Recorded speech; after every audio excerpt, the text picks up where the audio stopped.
12월 3일 20시 22분경 통화에 여쭈겠습니다. 이 통화에서는 어떤 대화가 있었었나요? 일단은 전화를 하셨던 거에 대한 백콜이니까 국정원 1차장 홍장원입니다라고 관등성명을 냈던 것 같고 별일 없냐? 예, 별일 없습니다. 한두 시간 후에 중요한 얘기를 할 게 있으니 전화기를 들고 잘 대기해라. 네, 알겠습니다. 그 정도가 다였던 것 같습니다. 그 집무실에 있을 때 이 비상계엄 선포 사실을 처음 알게 된 겁니까? 네. 자, 비상계엄 직후에 김선호 국방부 차관에게 왜 전화를 거셨고 뭐 어떤 내용의 대화를 하셨나요? 비상계엄이라고 하면 국가안전보장에 대한 전반적인 정보를 갖고 있는 국정원이 모를 수 없는 상황이라고 생각했는데 당시로서는 국정원이 아무런 정보도 갖고 있지 않았습니다. 상당히 당황했고 비상계엄의 상황을 파악해 보기 위해서 우선 국방부 측에 있는 국방부 차관에게 비상계엄과 관련된 배경을 묻기 위해서 전화했고 김선호 차관도 모르고 있었습니다. 여인영 방첩사령관과 어떤 내용의 대화를 하셨습니까? 지금 생각해보면 저에게 거짓말했습니다. 제가 어떻게 된 거냐 비상계엄 물어보니까 저희들도 모릅니다. 위에서 시키는 대로 하는 겁니다. 이런 정도만 얘기를 했고 구체적인 내용은 얘기하지 않았습니다. 네, 뭐 증인 혹시 증언하시면서 좀 약간 평가가 들어가시는 부분도 있는데 그거보다는 그 당시에 들었던 사실 위주로 좀 말씀해 주시면 될 것 같습니다. 네. 어쨌든 그 당시 여인영 방첩사령관이 자기도 모른다. 그냥 위에서 시키는 대로 할 뿐이다 라고 하면서 자기도 그러니까 여인영 방첩사령관도 비상계엄 선포 사유나 그 구체적인 경우에 대해서는 모른다 라고 증인에게 답했다는 건가요? 네. 34항입니다. 12월 3일 22시 46분경 여인영 방첩사령관과 전화 통화를 한 이후 상황입니다. 증인은 조태용 전 국정원장에게 여러 번 전화를 하였으나 연결이 되지 않았고요.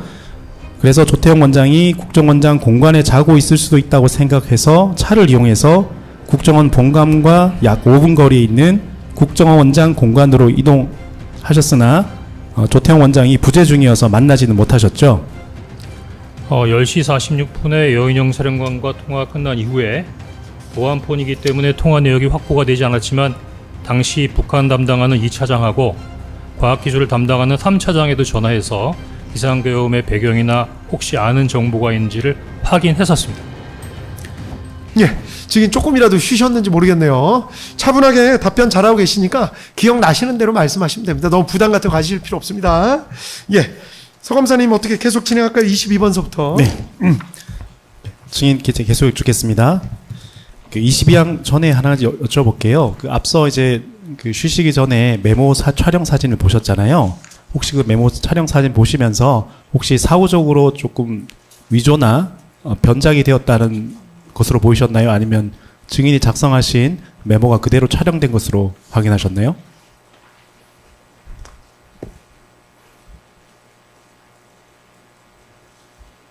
그냥 보기에는 똑같다고 생각했는데 그냥 화면으로 지나가서 제가 아주 구체적으로 확인 안 했습니다만 혹시 모사나 위조의 가능성이 있다는 점을 보셨습니까? 증인께 여쭤보는 겁니다. 저는 뭐 그런 생각은 하지 않았습니다. 네, 알겠습니다. 22항 여쭙겠습니다.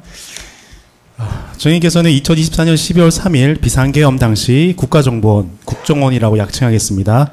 제1차장으로 근무하고 계셨죠? 네. 22-1항은 생략하겠습니다. 22의 2항입니다.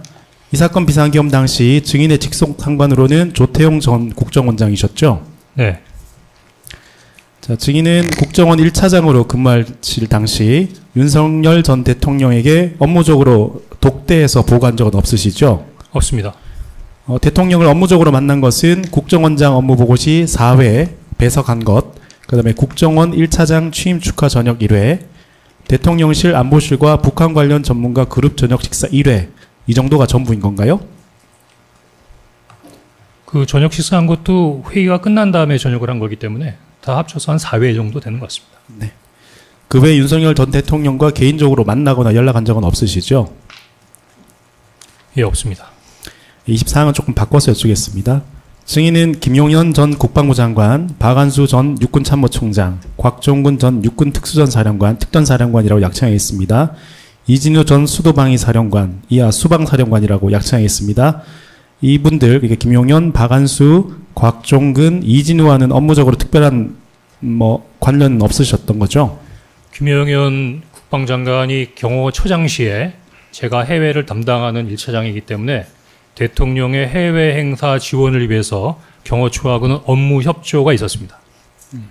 여인영 방첩사령관은 제가 관장하는 방첩국이 방첩사와 업무 협조 관계였기 때문에 방첩사령관을 그 원에 방문하거나 아니면 기타의 이유로 얼굴 정도는 만나서 본 적이 있습니다. 네, 그에 박안수, 뭐 곽종근, 이진우와는 특별한 관련이 없으신 거죠? 없습니다. 네, 24-랑 생략하겠습니다. 비상계엄 선포 이전 상황에 관해서 좀 여쭤볼게요. 자, 김영현 증거기록 순번 581번 대통령과 홍장원 비아폰 통화 내역 캡처 사진 제시하도록 하겠습니다. 증인의 그 비아폰 캡처 화면 사진인데요. 2024년 12월 3일 20시경 비아폰 그 캡처 사진으로는 12월 3일 오후 8시로 이렇게 표시되어 있습니다. 윤석열 전 대통령이 증인의 비아폰으로 전화를 건 통화 내역, 7초간 통화 내역이고요. 같은 날 20시 22분경 증인이 윤석열 전 대통령의 비아폰, 그러니까 PSS 1000번 이렇게 되어 있는데요. 이것으로 전화를 건 통화 내역, 약 20초간 통화 내역이 있습니다. 이것이 확인되는데 맞으시죠? 네. 하나하나 좀 여쭤보겠습니다. 먼저 2024년 12월 3일 20시경 통화 내역에 대해서 좀 여쭤볼게요. 이 통화는 윤석열 전 대통령과 증인의 보좌관 사이에 이루어진 통화이고 증인이 윤석열 전 대통령과 직접 통화한 것은 아니었죠. 네. 경위와 관련해서는 증인이 2024년 12월 4일부터 해외 출장이 예정되어 있어서 비아폰을 보좌관에 맡겨두고 지인들과 저녁 식사를 하고 계셨는데 12월 3일 20시경 윤석열 전 대통령이 증인의 비아폰으로 전화를 하여 증인이 아닌 증인의 보좌관이 윤석열 전 대통령의 전화를 받게 된 것이 맞나요? 그렇습니다. 12월 3일 20시 2분경 이제 증인은 윤석열 전 대통령의 비아폰 전화를 받은 보좌관으로부터 이제 증인의 휴대전화로 전화를 받아서 윤석열 전 대통령이 비아폰으로 전화를 하였고 대통령이 전화를 달라고 하십니다. 이런 취지의 보좌관의 말을 듣고 그때 윤석열 전 대통령이 증인의 비아폰으로 전화를 건 사실을 알게 되셨죠? 네. 이후 증인은 대통령의 전화를 받지 못해서 좀 곤란하게 되었다. 이런 생각에 곧바로 보좌관에게 비아폰을 역삼역 인근으로 가져오게 해서 비아폰을 건네받았고 12월 3일 20시 22분경 증인이 윤석열 전 대통령에게 전화를 걸어서 통화를 하게 된 거죠. 네. 12월 3일 20시 22분경 통화에 여쭈겠습니다. 이 통화에서는 어떤 대화가 있었었나요? 일단은 전화를 하셨던 거에 대한 백콜이니까 국정원 1차장 홍장원입니다라고 관등성명을 댔던 것 같고 뭐 별일 없냐? 예, 별일 없습니다. 한두 시간 후에 중요한 얘기를 할 게 있으니 전화기를 들고 잘 대기해라. 네, 알겠습니다. 뭐 그 정도가 다였던 것 같습니다. 방금 말씀하신 그 정도 대화가 다고 그 외에는 별다른 대화가 없었다는 말씀인 건가요?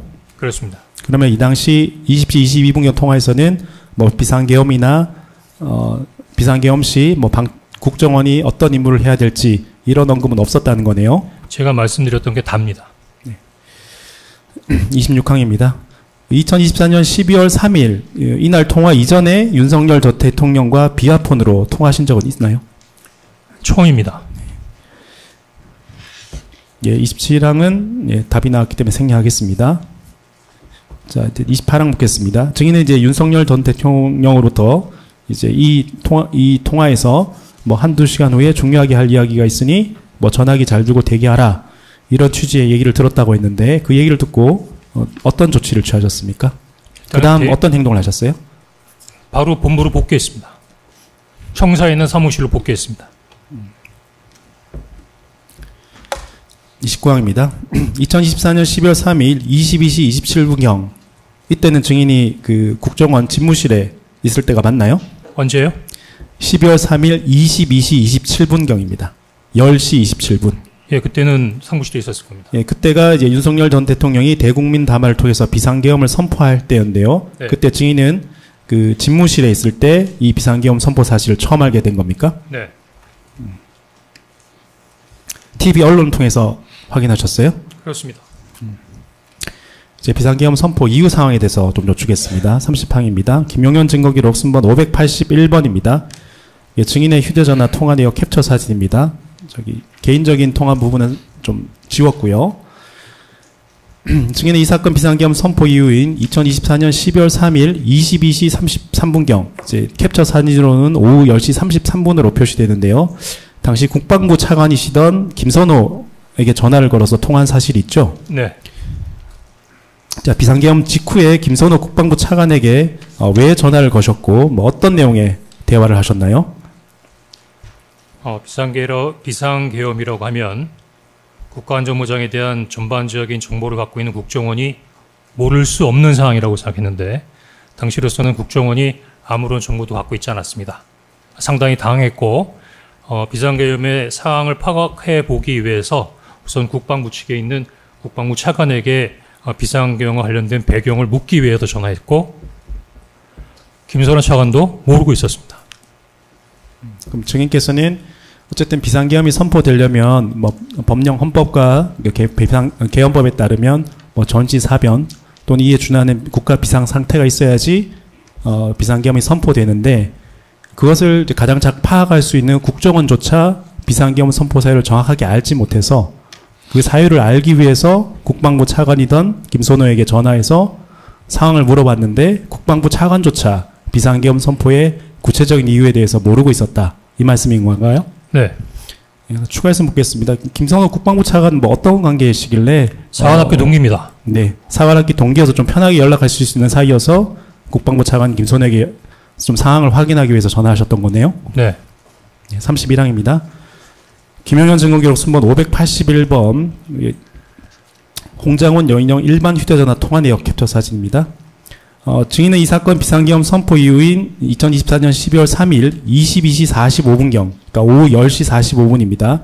그리고 같은 날 22시 46분경 여인영 방첩사령과 전화통화를 한 사실이 있죠? 네. 이날 여인영 방첩사령관과의 통화는 모두 일반 휴대전화로 이루어졌던 거죠? 네. 그 비화폰으로 여인영 사령관과 통화한 건 없으신 건가요? 국정원과 군은 비화폰이 연결되어 있지 않습니다. 네. 마이크를 조금 더 가까이 대서 말씀해 주시면 감사하겠습니다. 네. 31-2항입니다. 자, 증인은 여인영 방첩사령관과 비화폰으로 통화하려고는 했으나 비화폰으로 통화할 수 있는 상대방에 여인영 방첩사령관이 없는 바람에 결국엔 비화폰이 아닌 일반 휴대전화로 통화하게 됐던 것이 맞습니까? 그렇습니다. 네. 32항입니다. 자, 2024년 12월 3일 22시 45분경 조금 바꿔서 묻겠습니다. 22시 45분경은 이제 통화 내역이 0초로 나왔는데 이때는 통화가 이루어지지 않았었나요? 예, 제가 전화 걸었는데 못 받았던 것 같습니다. 네. 그리고 1분 후인 22시 46분경 리턴콜이 왔습니다. 예, 여인영 사령관이 이턴콜이 왔던 거죠. 네, 그러면 먼저 묻겠습니다. 2024년 12월 3일 22시 45분경에 전화 통화가 이루어지지 않았지만 증인이 먼저 여인영 방첩사령에게 전화를 건 이유와 경위가 어떻게 됩니까? 계엄이 일어날 때 국방차관이 모르면 군에 있는 가장 알아야 되는 사람 중에 한 사람이 방첩사령관이라고 생각했기 때문이었습니다.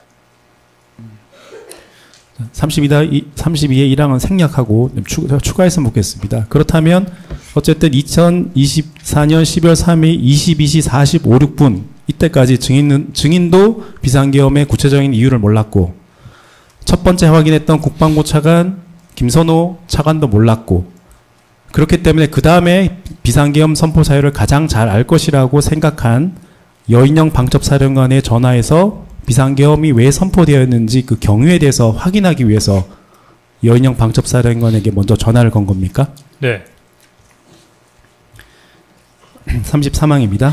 12월 3일 22시 46분경은 전화통화가 이루어졌지 않습니까? 약 1분 3초 동안 통화가 이루어졌는데요. 여인영 방첩사령관과 어떤 내용의 대화를 하셨습니까? 지금 생각해보면 저에게 거짓말했습니다. 제가 어떻게 된 거냐 비상계엄 물어보니까 저희들도 모릅니다. 위에서 시킨 대로 위에서 시키는 대로 하는 겁니다. 는 정도만 얘기를 했고 구체적인 내용은 얘기하지 않았습니다. 네, 뭐 증인 혹시 증언하시면서 좀 약간 평가가 들어가시는 부분도 있는데 그거보다는 그 당시에 들었던 사실 위주로 좀 말씀해 주시면 될 것 같습니다. 네. 어쨌든 그 당시 여인영 방첩사령관이 자기도 모른다. 그냥 위에서 시키는 대로 할 뿐이다라고 하면서 자기도 그러니까 여인영 방첩사령관도 비상계엄 선포 사유나 그 구체적인 경우에 대해서는 모른다라고 증인에게 답했다는 건가요? 네. 34항입니다. 12월 3일 22시 46분경 여인영 방첩사령관과 전화 통화를 한 이후 상황입니다. 증인은 조태용 전 국정원장에게 여러 번 전화를 하였으나 연결이 되지 않았고요. 그래서 조태용 원장이 국정원장 공관에 자고 있을 수도 있다고 생각해서 차를 이용해서 국정원 본관과 약 5분 거리에 있는 국정원 원장 공관으로 이동하셨으나 조태용 원장이 부재 중이어서 만나지는 못하셨죠. 10시 46분에 여인영 사령관과 통화가 끝난 이후에 보안폰이기 때문에 통화 내역이 확보가 되지 않았지만 당시 북한 담당하는 2차장하고 과학기술을 담당하는 3차장에도 전화해서 비상계엄의 배경이나 혹시 아는 정보가 있는지를 확인했었습니다. 그 확인한 이후에 앞서 제가 질문 드렸던 대로 국정원장 조태용 원장에게 전화 시도했으나 전화가 안 되었고 국정원장이 공간에서 혹시 이제 취침하고 있을 거라는 수도 있기 때문에 차를 이용해서 국정원장 공간으로 이동했으나 조태용 원장이 부재 중이어서 만나지는 못했던 거죠? 네. 그 당시 조태용 전 국정원장과 전화하거나 만나려고 했던 이유는 뭡니까?